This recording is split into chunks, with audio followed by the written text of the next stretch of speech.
Classes. मैं कौशल।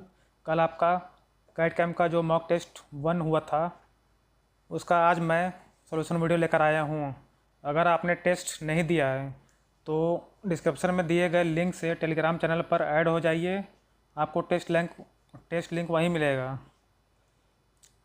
और video के लिए हमारे चैनल को सब्सक्राइब करें। इसमें पहला क्वेश्चन था सिम स्टैंड फॉर।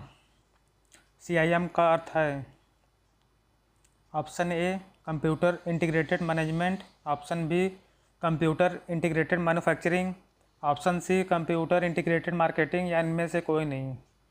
इसका करेक्ट ऑप्शन है बी, मैनेजमेंट एंड मार्केटिंग नहीं होगा। क्वेश्चन नंबर 2 में आइए। Product cycle of any product show. किसी उत्पाद का उत्पादन चक्र दर्शाता है। तो उत्पादन चक्र आप जानते होंगे, सबसे पहले प्रोडक्ट कॉन्सेप्ट आता है, फिर डिज़ाइन करते हैं, फिर कैसे हमारा उत्पाद का प्रोसेस होगा कि हमको कैसे उसको प्रोडक्शन करना है, फिर लास्ट होता है प्रोडक्शन, उसके बाद मार्केटिंग करते हैं। तो एक मिला के ये स्टार्टिंग से लेके अंत तक की सभी घटनाओं का प्रबंधन हुआ ही है हमारा। तो इसका करेक्ट ऑप्शन हो जाएगा ए, क्योंकि यहाँ पे प्रोडक्ट एक्सपायरी से तो नहीं होगा, केवल क्वालिटी से नहीं होगा, कि वो पूरा स्टार्ट से लेके अंत तक की सभी घटनाओं के प्रबंधन से ही है। क्वेश्चन नंबर 3 पे आते हैं जल्दी से। क्वेश्चन नंबर 3 है integration of CAD CAM benefit are. देखिए हमारा कैड अलग फील्ड हो गया और कैम अलग फील्ड है, दोनों को अगर एकीकरण करते हैं तो उसके लाभ क्या हमारे होते हैं। अगर डिज़ाइन कहीं और करते हैं फिर उसके बाद मैन्युफैक्चरिंग में लाके उसको फिर आप लाते हैं तो वहाँ पे आपको बहुत टाइम लगता है। और कैड कम एक ही जहाँ अगर आप ना कैड और कैम को एक जहाँ करते हैं आप लोग, किसी एक ही फैक्ट्री में एक जहाँ, और आप इसको एक जहाँ करते हैं तो इससे आपको समय की बचत होती है। और यहाँ पे देखिए कंप्यूटर का असिस्टेंस लिया जाता है, कंप्यूटर की सहायता लिया जाता है, तो इससे क्या होता है जनशक्ति में कमी होती है, ये भी हमारा सही है। और हमारा देखिए कॉस्ट में भी कमी होगी, हमारी लागत में कमी होगी। तो इसका ऑप्शन करेक्ट ऑप्शन इसका डी हो जाएगा। इसका करेक्ट ऑप्शन है डी। क्वेश्चन नंबर 4 में आते हैं। Which is a not a design software use for solid model. निम्न में सॉलिड मॉडल बनाने के लिए प्रयुक्त डिजाइन सॉफ्टवेयर नहीं है। तो इसमें आप लोग जो सॉफ्टवेयर यूज़ किए होंगे तो उसका नाम आपको याद होगा। तो अगर याद भी नहीं है तो आप देखिएगा MS ऑफिस में क्या होता है, आप MS ऑफिस में आप टाइपिंग के लिए यूज़ करते हैं या किसी वर्ड को कुछ लिखने के लिए लगते हैं। ये तो डिज़ाइन सॉफ्टवेयर है, तो इसका करेक्ट ऑप्शन डी हो जाएगा। आपके ऊपर के तीनों डिज़ाइन सॉफ्टवेयर हो गए, तीनों आपके क्या हैं, डिज़ाइन सॉफ्टवेयर हो गए।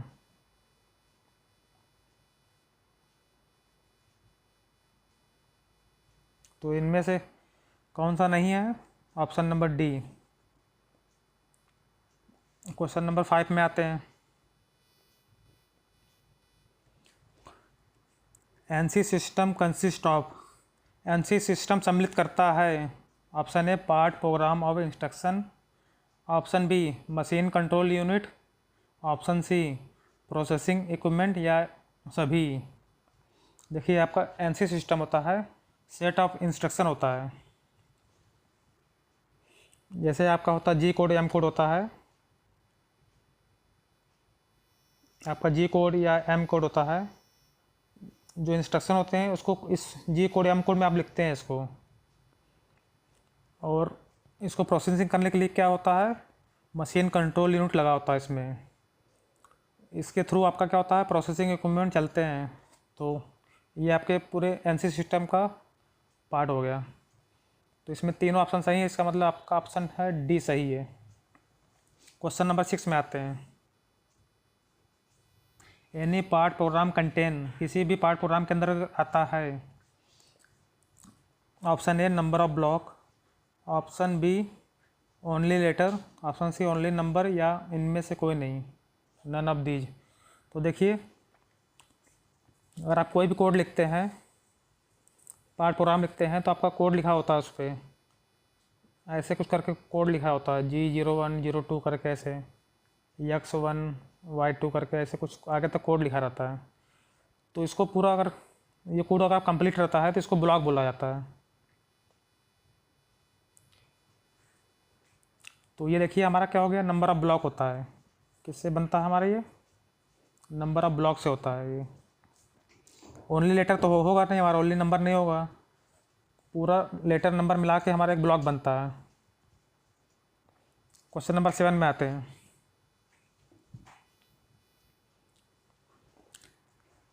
कैटकैम is an integration of, CAD CAM किसका एकीकृत रूप है?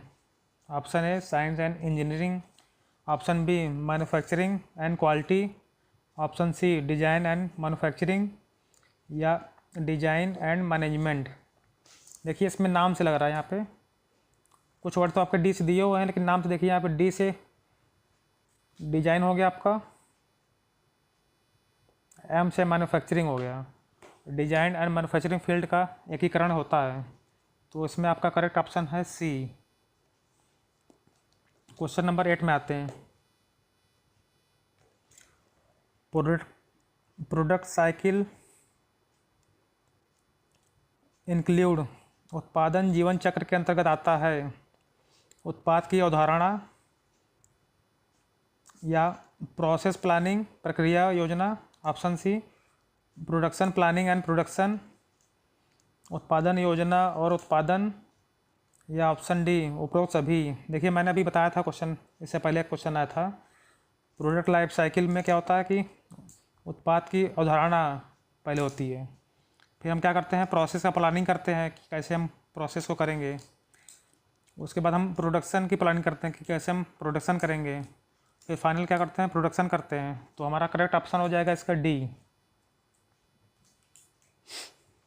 नेक्स्ट क्वेश्चन पे आते हैं। Question number 9।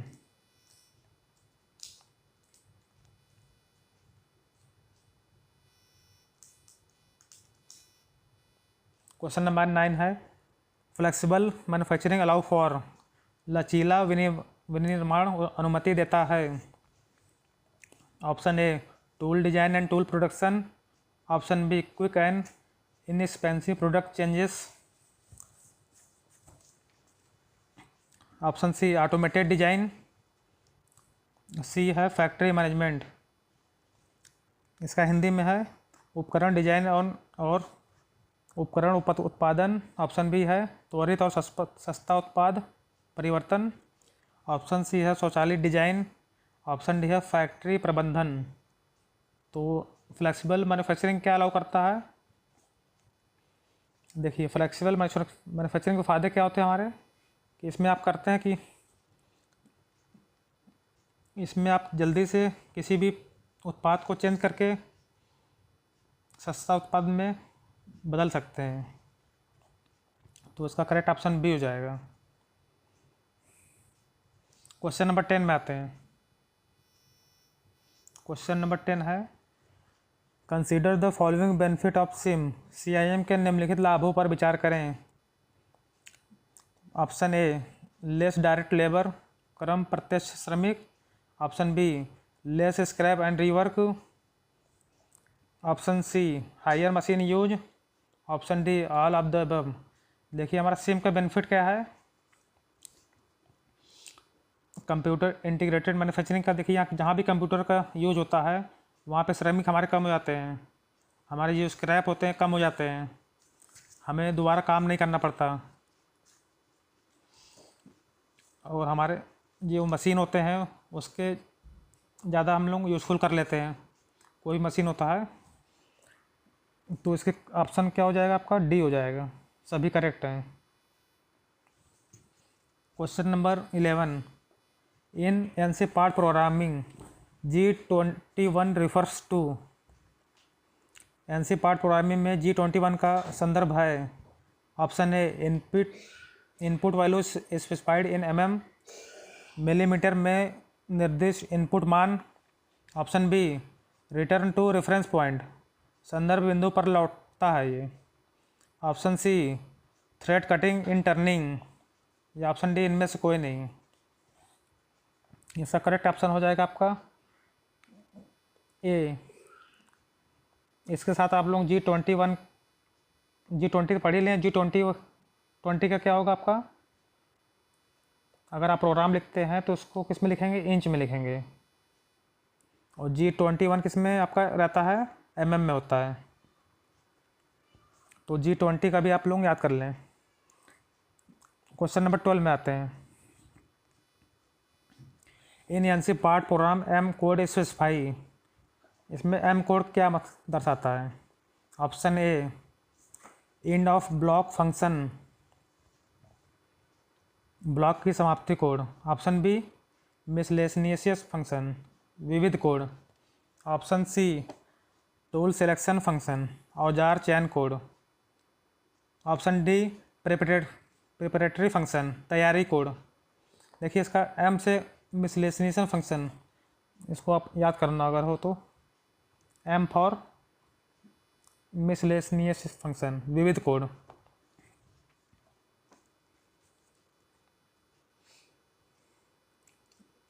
नेक्स्ट क्वेश्चन आप पे आते हैं।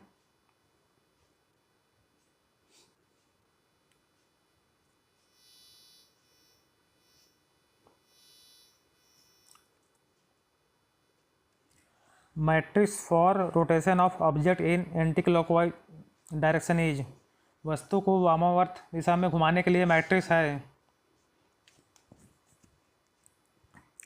एंटी क्लॉकवाइज के लिए क्या होगा आपका, ऑप्शन नंबर इसका करेक्ट है बी। क्लॉकवाइज के लिए क्या होता है मैट्रिक्स, क्लॉकवाइज के लिए यहाँ पे पॉजिटिव पूरे रहेंगे टर्म। याद रखिएगा इसका कॉस से शुरू होता है, कॉस से शुरू होकर साइन पे आता है, फिर पहले कॉस आएगा, फिर साइन आएगा, फिर साइन आएगा, कॉस आएगा। अगर आपका एंटी क्लॉकवाइज पूछा हुआ तो यहाँ पे नेगेटिव साइन हो जाएगा। तो इसमें कौन सा ऑप्शन दिख रहा है आपको, ऑप्शन बी एंटी क्लॉकवाइज के लिए। और क्लॉकवाइज के लिए क्या हो जाएगा, पॉजिटिव साइन यहाँ रहेगा। नेक्स्ट क्वेश्चन पे आते हैं।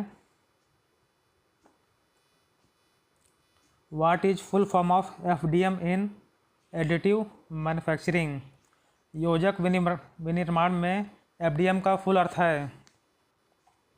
इसका करेक्ट ऑप्शन क्या हो जाएगा,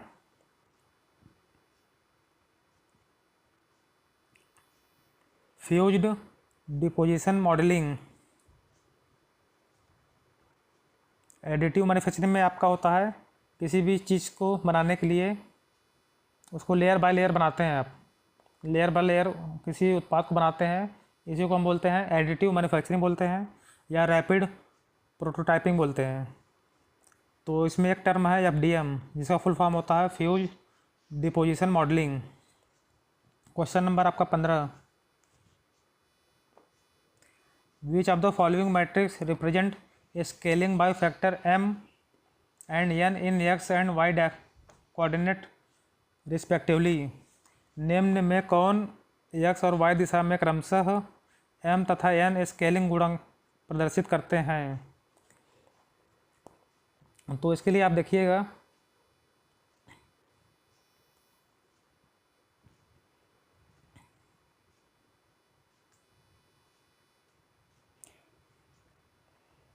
इसका मैट्रिक्स कैसे बनता है मैं आपको दिखाने वाला हूँ इसका।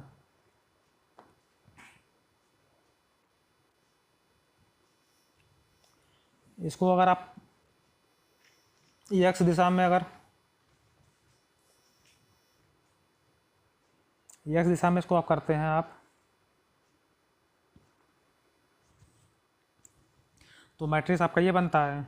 और y दिशा में करते हैं आप, y दिशा में, तो आपका मैट्रिक्स इक्वेशन ये बनता है, सॉरी।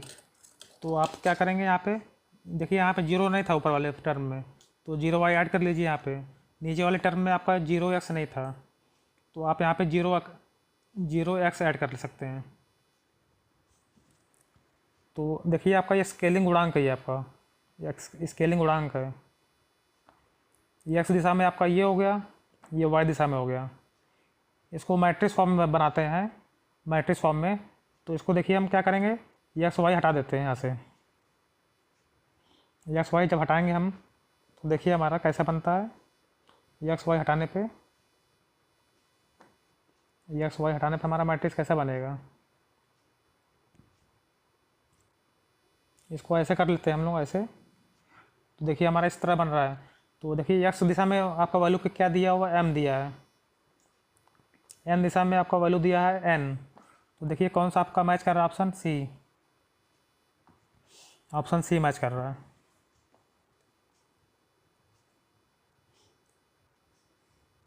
नेक्स्ट क्वेश्चन पे आते हैं।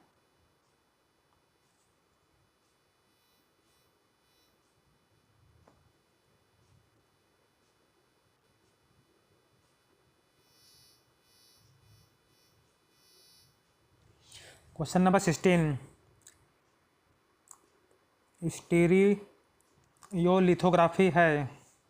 Option A 3D printing of additive manufacturing, option B laser printing technique, option C painting process, option D all of the above.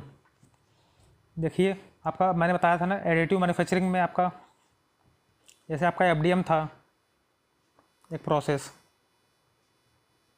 उसी तरह आपका एसएलए भी प्रोसेस एक है, जिसको बोलते हैं हम लोग स्टीरियोलिथोग्राफी। इसका करेक्ट ऑप्शन हो जाएगा ए। ये एडिटिव मैन्युफैक्चरिंग के पार्ट होते हैं। इसमें हम क्या करते हैं, 3D प्रिंटिंग करते हैं। क्वेश्चन नंबर 17 में आते हैं। From which of the following is the benefit of robots. निम्न में रोबोट के लाभ हैं। Option A variety of task, कार्य की विविधता, option B computer control, computer नियंत्रण, ऑप्शन सी रिपीटेटिव टास्क, दोहराव कार्य, या उपरोक्त सभी। देखिए आप जानते हैं कि आप रोबोट का यूज करते हैं तो आप क्या करते हैं, वैरायटी ऑफ टास्क कर सकते हैं। ये कंप्यूटर कंट्रोल से होता ही है। किसी भी कार्य को आप ना रिपीट कर सकते हैं, तो इसका करेक्ट ऑप्शन हो जाएगा डी। क्वेश्चन नंबर 18 में आते हैं। In NC part program M08 used for. NC part program में M08 प्रयुक्त होता है प्रोग्राम स्टॉप करने के लिए, ऑप्शन बी टूल चेंज करने के लिए, ऑप्शन सी कूलेंट ऑन करने के लिए यानी शीतलक चालू करने के लिए, ऑप्शन डी कूलेंट ऑफ शीतलक बंद करने के लिए। तो आपको क्या करेक्ट ऑप्शन है इसका, ऑप्शन सी M08 होगा। M08 होगा आपका शीतलक को चालू करने के लिए। तो M09 क्या हो जाएगा, शीतलक को बंद करने के लिए। M09 क्या हो जाएगा, शीतलक को क्या करने के लिए, क्लोज करने के लिए। M09 आपका M06 क्या होता है, टूल चेंज करने के लिए। टूल चेंज करने के लिए क्या होगा आपका, टूल चेंज करने के लिए क्या होगा, M06 होता है। तो ये आप कोड याद कर लीजिएगा, M09 M06 बहुत इंपॉर्टेंट क्वेश्चन ये है। और प्रोग्राम स्टॉप करने के लिए क्या होगा आपका, इसका क्या होगा आपका M00 होगा। क्वेश्चन नंबर 19 में आते हैं। Robot sensor are use to. Robot sensor का उपयोग किया जाता है। Option A measure physical quantity, भौतिक मात्रा को मापने में, option B hold the object, वस्तुओं को पकड़ने में, option C fix the object, वस्तुओं को स्थायी करने में, option D none of these दीज, इनमें से कोई नहीं। देखिए आपका रोबोट सेंसर क्या होता है, किसी का चाल को सेंस करने के लिए, त्वरण को सेंस करने के लिए, दूरी विस्थापन को सेंस करने के लिए।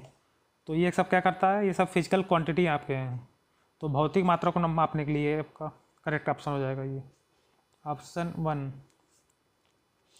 क्वेश्चन नंबर 20 में आते हैं।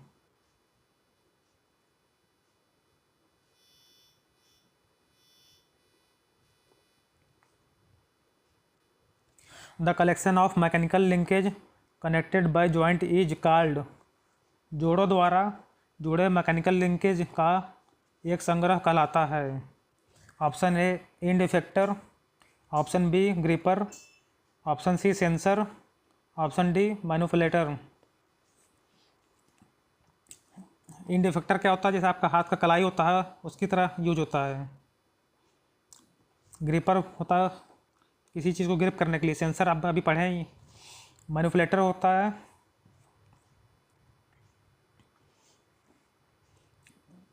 ये सभी लिंकेज का कनेक्शन होता है ये मैनिपुलेटर। इसका करेक्ट ऑप्शन हो जाएगा डी। जोड़ों द्वारा जोड़े मैकेनिकल लिंकेज का एक संग्रह होता है मैनिपुलेटर। क्वेश्चन नंबर 21 में आते हैं। Gripper are use to, gripper का उपयोग किया जाता है। Option A machine loading and unloading, option B measure physical quantity, option C both A and B correct, option D इनमें से कोई नहीं। ग्रिपर का क्या होता है मैं बताता ना, ग्रिप करने के लिए और किसी मशीन को लोडिंग अनलोडिंग के लिए होता है ये। इसका करेक्ट ऑप्शन हो जाएगा ए। क्वेश्चन नंबर 22 में आते हैं। In part program X Y Z word show, part program में एक्स वाई जेड क्या शो कर दर्शाता है? जैसे आप जी कोड एम कोड क्या दर्शाता है, वैसे एक्स वाई जेड क्या दर्शाता है? इसका ऑप्शन है करेक्ट कटिंग डायरेक्शन, कटाई की दिशा को। ऑप्शन बी है पोजीशन ऑफ वर्कपीस, कार्यखंड की स्थिति को। Option C coordinate of tool, औजार के निर्देशांक को। Option D position of work table, कार्य मेज की स्थिति को। तो एक्स वाई जेड से आप पता चल रहा कि टूल के निर्देशांक को दर्शाता है ये। इसका करेक्ट ऑप्शन हो जाएगा सी। नेक्स्ट क्वेश्चन है to transfer of drawing data from any CAD software to CNC file format use is. किसी भी कैड सॉफ्टवेयर से CNC में ड्राइंग डाटा को स्थानांतरण के लिए प्रयुक्त फाइल प्रारूप है। जैसे आप कोई भी कैड आप कहीं भी कैड सॉफ्टवेयर में कोई भी मॉडल बनाते हैं तो उसको सेव करने के लिए आपको किस में सेव करना पड़ेगा? सेव करने के लिए आपको या तो HTEP पे करना पड़ेगा या तो EGS फाइल में करना पड़ेगा। ये इस फॉर्मेट में सेव करेंगे आप लोग तो इसको आप लोग इसको ट्रांसपोर्ट कर सकते हैं CNC में ट्रांसपोर्ट कर सकते हैं। कैड में बनाने के बाद देखिए आपको कोई 3D मॉडल बनाएंगे उसको आप किस फॉर्मेट सेव करेंगे? पहले HTTP में सेव करेंगे या तो IGS फॉर्मेट सेव करेंगे। इसको आप लोग CNC में ट्रांसफ़र कर सकते हैं। तो देखिए आपका इसका करेक्ट ऑप्शन क्या हो जाएगा? Option A HTEP। JPG तो आपका इमेज वगैरह में यूज होता है, PNG भी इमेज में होता है, PDF आप जानते ही हैं। नेक्स्ट क्वेश्चन पे आते हैं।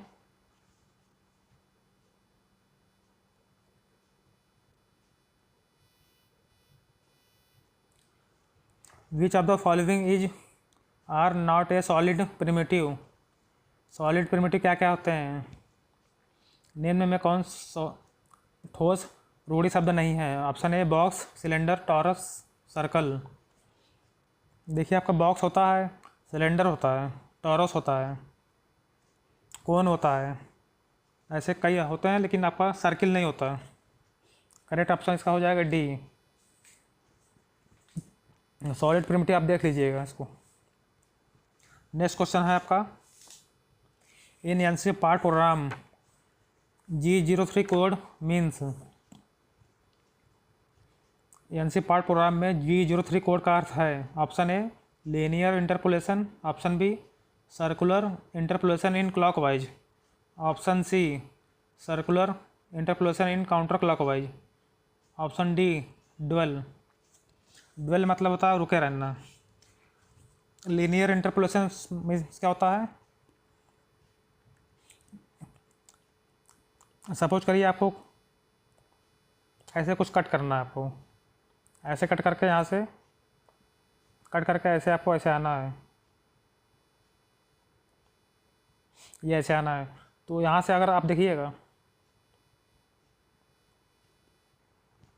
ए से बी आते हैं, आप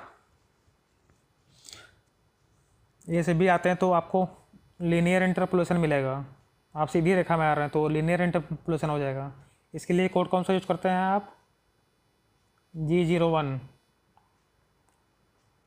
अगर आप क्लॉकवाइज देखिए, ये आप यहाँ से सी से डी आते हैं तो ये क्लॉकवाइज जा रहे हैं, आप ये क्लॉकवाइज जा रहे हैं।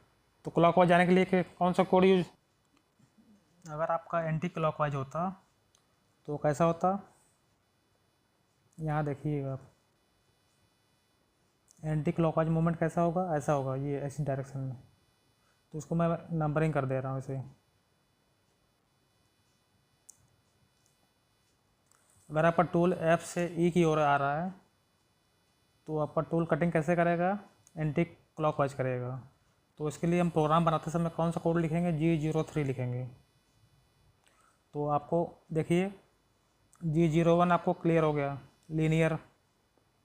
B से C आएंगे तो भी आपका देखिए G01 ही कोड यूज होगा, लीनियर आ रहा है। C से D पे आएंगे तो ये है क्लॉकवाइज G02, और F से E की आ रहे हैं आप तो G03 कोड यूज होगा। तो इसका करेक्ट ऑप्शन है C, circular interpolation in counter clockwise. Counter clockwise को ही एंटी क्लॉकवाइज बोलते हैं। Thank you for watching.